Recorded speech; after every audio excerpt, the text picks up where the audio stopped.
Chapitre 1. Aurillac, commissariat de police, samedi 17 octobre 2015, 18h30. Alors vous comprenez, capitaine, c'est à ce moment-là que le type... Celui avec la barbiche? C'est ça. Mais en fait, c'était pas un type. La voix était hachée, le débit rapide mais laborieux. Celui qui parlait avait une pantoufle à la place de la langue et au minimum 2 grammes dans chaque bras. Le capitaine Malo Sinclair, brun, 30 ans révolus, tiré à 4 épingles avec son gilet habillé et sa montre à gousset façon vieille époque, qui lui avait valu à la crime le surnom de Milord, écoutait d'une oreille distraite la déposition du vieux Jackie.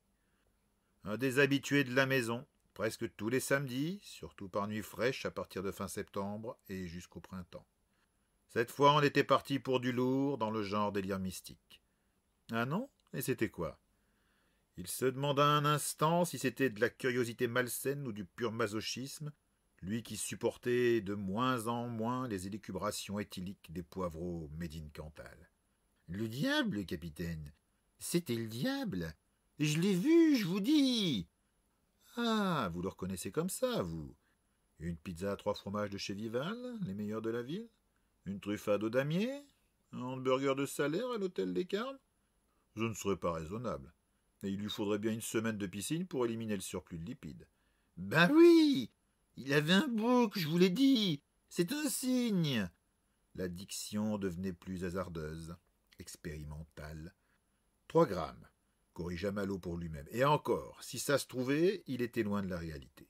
Dans ce pays, certains tenaient l'alcool de manière ahurissante.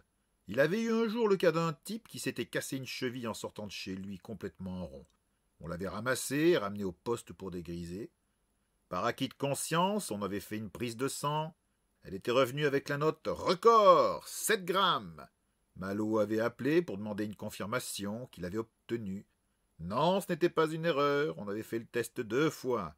7 grammes dans le sang. À 5 grammes, la plupart des individus normalement constitués sont déjà dans le coma, mais ce type-là marchait encore et était capable de parler, enfin, de baragouiner, fallait pas exagérer. Le vieux Jackie, une espèce de tas d'os fagoté dans des vêtements qui avaient dû être élégants à une époque reculée, n'était pas un champion de ce calibre, mais il se posait là, dans son genre. C'est pour ça que vous lui avez volé dans les plumes.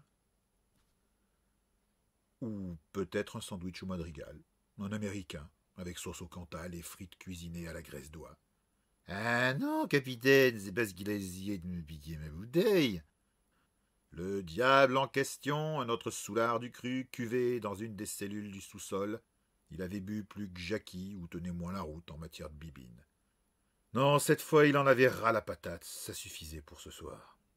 Malo Sinclair, ex-Jonas prometteur de la crime à Paris, qu'on avait mis au vert suite à une affaire un peu trop explosive et un léger débordement, s'emmerdait comme un rat mort. 3 ans après avoir été muté ici, le temps que les choses se tassent, il finissait par déprimer. Ici, c'était Aurillac, chef-lieu du département du Cantal, une sorte d'antithèse de Paris. Dans cette charmante cité, au creux d'une vallée verte et douillette, celle de la Jordane, les embouteillages étaient inconnus. On commençait à râler quand on mettait plus de 10 minutes pour traverser toute la ville. La délinquance se limitait à quelques vols de mobylettes, des cambriolages minables chez le buraliste du coin, avec des instruments de cuisine ou de bricolage. Généralement, une fois l'alarme déclenchée, il suffisait de se pointer et de planquer sur les lieux du crime en attendant que les coupables reviennent récupérer ce qu'ils avaient oublié. La dernière fois, il s'en souvenait, c'était à la masse que les cambrioleurs, il osait à peine employer le mot, avaient attaqué une bijouterie. Bien sûr, ils n'avaient pas réussi à fracasser la vitrine en verre sécurité feuilleté, et la masse était restée coincée dedans.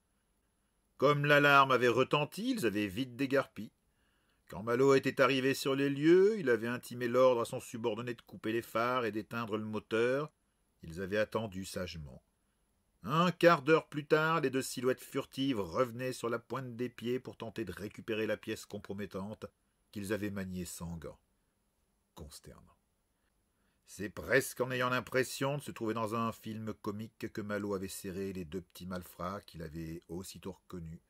Deux frères qui passaient, depuis leur majorité, plus de temps derrière les barreaux que devant. Quant au crime à proprement parler, si on donnait dans le sordide et les affaires de mœurs bien dégueulasses comme partout ailleurs, violence conjugale, viol, tout ça avec ou sans alcool, et de temps à autre un suicide ou un homicide, c'était le plus souvent la conclusion d'une infidélité ou la colère d'un mari trompé qui, rentrant chez lui trop tôt et fin bourré, trouvait Bobonne dans le lit conjugal en compagnie d'un autre homme. Alors, ni une ni deux, monsieur décrochait le fusil de chasse que possédait tout bon Cantalou et faisait un double carton, voire un triple s'il se faisait ensuite sauter le caisson. Autant dire que le travail de Malo se limitait à constater les décès et à rédiger le procès-verbal.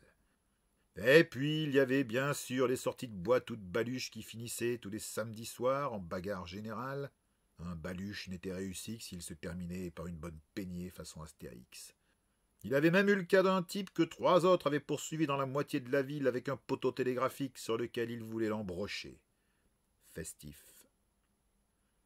Et pour finir, le pain quotidien, son fond de roulement du week-end, s'il pouvait dire, c'était Jackie et ses semblables qui venaient cuver au chaud dans une des cellules. Le commissariat se transformait alors en annexe des restos du cœur. Eux aussi donnaient dans le social, comme maintenant. Et lui, déprimé. Il était fait pour l'action, la réflexion, la recherche, les enquêtes. Trouver les indices, flairer une piste, renifler le coupable, le deviner, le confondre. Ça, c'était ce pourquoi il était doué, il le savait. Tout le monde à la crime le savait. Et voilà qu'il se retrouvait là, tout ça parce qu'une fois, il avait arrangé le portrait d'un petit fumier de violeur et que le petit fumier en question s'était révélé être le fils d'un ministre. C'était vraiment pas juste. Il soupira en songeant à ce qu'il attendait ce soir après le boulot, rentré seul dans son appart. Oh, un bel appart, c'était sûr, pas le genre qu'il aurait pu se payer à Paris. En plein centre-ville, avec sa pizza Vival qu'il mangerait tiède sur son canapé devant un feuilleton télé débile. Enfin, s'il ne se faisait pas coincer dans l'escalier par Madame Léonce, qui lui tiendrait le crachoir, juste le temps de refroidir la pizza qu'il devrait réchauffer, s'il en avait le courage et la patience, ou qu'il mangerait tel quel comme un sauvage.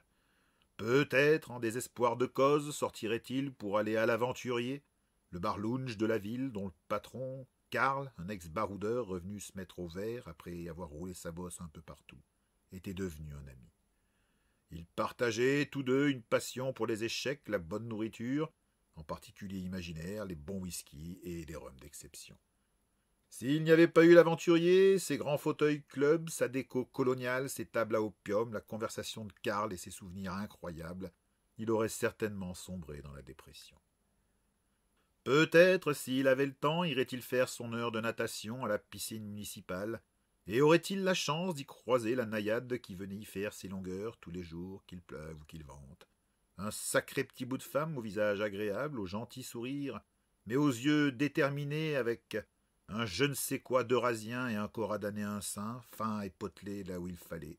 Une petite bombe qui filait dans l'eau comme un dauphin. Un régal à regarder en état de semi-apesanteur dans son petit maillot de pièces roses. Jamais il n'avait osé l'aborder et jamais elle ne l'y avait invité. Il y avait chez cette femme un rien d'intimidant. Son regard peut-être, son expression décidée, le genre à savoir très exactement où elle allait et qui ne laisserait personne se mettre en travers de sa route. Même sa démarche volontaire, conquérante, et son déhanchement quand elle sortait de l'eau pour retourner aux douches, et que ses petites... Il secoua la tête. Non, décidément, ça faisait trop longtemps qu'il n'avait pas fréquenté de femme. Et il fallait bien dire que depuis son arrivée, à part une ou deux escapades de sans lendemain, sa vie sentimentale et sexuelle était aussi excitante qu'une gare SNCF un jour de grève. Décidant de penser à autre chose, Malo reporta à regret son attention sur Jackie, dont la litanie balbutiante, remarqua-t-il, avait cessé. Le vieux s'était endormi, l'alcool avait finalement eu le dessus. Bon, c'était déjà ça. Il avait pris sa dose de délirium très mince pour la soirée, peut-être même pour la semaine. Maintenant, il allait falloir amener cet énergumène en cellule, et ça, c'était une autre paire de manches. Heureusement pour lui, il avait l'homme idéal. « Albert !» cria-t-il en direction de la porte entr'ouverte. Il n'eut pas à attendre bien longtemps. 30 secondes plus tard, montre en main, La bonne trogne d'Albert se penchait dans l'encadrement, à croire qu'il se tenait juste là, prêt à répondre à son appel. Albert était une caricature. Taillé comme un ours et encore pas influé, Albert aurait collé des complexes à Schwarzenegger à sa meilleure époque. Dans la région, le rugby était une religion. Albert était né pour y jouer et ça tombait bien parce qu'il y jouait effectivement. S'il n'était jamais devenu pro, c'est qu'Albert possédait le sens tactique d'une huître, même s'il déménageait comme personne, et qu'il aimait beaucoup trop son boulot de flic pour le lâcher. Pourquoi aimait-il son boulot, Albert ? Malo le soupçonnait d'adorer mettre des claques, et c'est vrai qu'il les mettait comme personne. Une claque d'Albert, ça suffisait généralement à faire avouer n'importe quoi à n'importe qui, et Albert n'était pas avare pour dessous. Il claquait avec générosité, égalité et sans discrimination aucune, à peu près n'importe qui. Albert, il fallait lui rendre cette justice, dans l'art de la mornifle ravageuse, n'était pas raciste pour dessous. Les blancs, les noirs, les jaunes, les rouges, pour lui, c'était tout un. Il n'avait pas non plus son pareil entre deux torgnoles à assommer un bœuf, quand la première n'avait pas suffi pour faire la morale aux petites frappes. « Tu te rends compte combien ta maman doit avoir honte ?» On n'y aurait pas cru à ce côté boy scout chez une telle brute. Comme un gamin trop vite poussé dans un corps d'Hercule, mais personne ne mouftait. Même les pires crapules n'osaient pas se moquer d'Albert de peur d'en recevoir une autre. Il avait un appétit proprement pantagruélique et pouvait ingurgiter des quantités de nourriture stupéfiantes. Et pas du léger, non, de la cuisine locale, avec charcuterie, patates et fromage à chaque étape, comme s'il en pleuvait, à 30 000 calories la portion. N'importe qui, en avalant le quart du tiers de ce qu'il bafferait en un repas, en aurait crevé d'indigestion dans d'atroces souffrances. Mais Albert, lui, vous ingurgitez tout ça sans même une aigreur d'estomac. Une fois, Malo l'avait vu s'enfiler 3 kilos de truffade, le plat national, pommes de terre, tomes de Cantal et crème fraîche, voire saindoux, quand ça suffisait pas. En un mélange fileux à souhait, hypercalorique, le genre à côté duquel une tartiflette faisait figure de cuisine allégée, et repartir comme si de rien n'était. Pour pousser tout ça, Albert descendait avec une égale constance de véritables rivières de vin, parfois précédées de ruisseaux de gentiane, bière ou autre spécialité locale, à base de racines de ceci, de pousses de cela, de pommes ou de châtaignes, le tout plus ou moins brutal selon qu'il s'ingurgitait avant ou après le repas. On aurait pu croire qu'il tituberait après certains de ces banquets monstrueux où l'alcool sous toutes ses formes avait coulé à flot. Mais pensez-vous, après 3 bouteilles de rouge et au moins 6 verres de gnôle à foudroyer un âne, il avait la diction à peine pâteuse et le pas plus raide que d'habitude.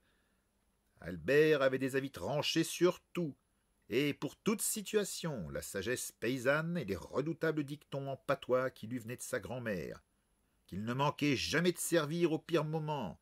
Malo commençait à en connaître un paquet, bien plus qu'il ne l'aurait voulu. Et pour parfaire le tout, Albert se payait une bonne tronche de gars franc du collier, tout droit sorti de sa campagne, à la mâchoire assez carrée pour concasser des pierres, certes, et aux sourcils fournis, mais à la bonhomie contagieuse. Le genre heureux de vivre qui, tous les matins, content de vous voir, vous balancez dans le dos une tape à vous faire cracher vos poumons en vous gueulant dans l'oreille. « Comment ça va, capitaine ?» Parce que la voix, c'était la seconde arme d'Albert, celle à laquelle même ceux qui avaient résisté à ses torgnoles finissaient par céder. Dire qu'Albert avait de l'organe, c'était pas lui rendre justice. Ce n'était pas un organe qu'il avait, c'était un haut-parleur, une sirène de pompier, et encore, le mot sirène était trop gentil. Albert, il pouvait pousser des braillantes à vous déchausser les dents des suspects quand il leur bramait aux oreilles. Je suis sûr que si ton pauvre papa voyait ce que tu as fait, il sortirait de sa tombe pour venir te coller une mornifle. Et d'ailleurs, tiens, je te la donne pour lui. Mais ça, c'était rien par rapport au moment où il se levait en fin de repas grandiose pour se mettre à beugler du haut de son 1,97 m. Étoile des neiges. Et là, même avec la meilleure volonté du monde, Malo ne pouvait plus. Mais quand il s'agissait de descendre un vieux poivreau en cellule... « Oui, patron !» s'égosilla donc Albert avec ce qu'il devait concevoir comme étant un ton de conversation normal, mais qui fit sursauter Jackie depuis son sommeil éthylique et trembler les vitres du bureau. Malo tenta pour la 1000e fois depuis 3 ans. Albert, vous ne pourriez pas parler un peu moins. Moins quoi, patron? Hurla Albert avec dans ses grands yeux bleus le regard d'un gosse injustement accusé, faisant une fois plus grogner et trembloter le vieux Jackie. Fort? Suggéra Malo du bout des lèvres. Je parle pas fort, patron! Même en prenant une voix boudeuse, il trouvait moyen de brailler. Et ce n'était rien en comparaison de ce qui suivit, lorsqu'il se retourna pour interroger. Hein, vous autres? Que je cause pas fort! Malo crut que les vitres allaient exploser. Le vieux Jackie en trembla comme une feuille et laissa échapper une sorte de couinement paniqué. De l'autre côté de la porte, il y eut un concert d'approbation. Parle. Personne n'avait envie de contrarier Albert, on tenait à ses tympans. Malo abandonna. Il est des choses contre lesquelles on ne peut rien. Les ouragans, les raz-de-marée, les tremblements de terre, les éruptions volcaniques, les avalanches. Et Albert. Descendez-moi ce vieux poivron en cellule le temps qu'il dégrise, pas trop près de l'hôte énergumène si possible. Il grimaçait déjà par anticipation et ne fut pas déçu. D'accord, patron! À moitié sourd, Malo regarda, fasciné, Albert entrer sa colossale carcasse dans la pièce en se voûtant pour passer la porte, allonger un bras interminable, déployer une main vraisemblable qu'un gorille aurait pu lui envier, et soulever Jackie comme s'il n'avait été qu'un vulgaire sac. Le vieux gémit dans son sommeil, mais ne se réveilla pas. Albert, au grand soulagement de Malo, disparut aussitôt, sa large trogne fendue d'un bord à l'autre par un sourire effroyable, aux dents à croquer un tronc d'arbre. Malo se détendait à peine et trempait des lèvres prudentes dans le café qu'il n'avait pas encore bu, quand Albert repassa la tête dans le bureau pour s'époumoner, comme un gamin heureux d'être le premier à annoncer la nouvelle. « Y a quelqu'un qui veut vous voir, patron !» Malo manqua s'étouffer et recracha la moitié du café sur son dernier rapport. « Qui ?» Mais Albert était déjà loin. Un petit bonhomme râblé et musclé, à la mine un peu négligée, une tête d'ampoule émergeant d'un col trop serré pour son cou de taureau, les cheveux frisés et en désordre avait pris sa place. Quelqu'un qui lui rappelait quelque chose. Moi.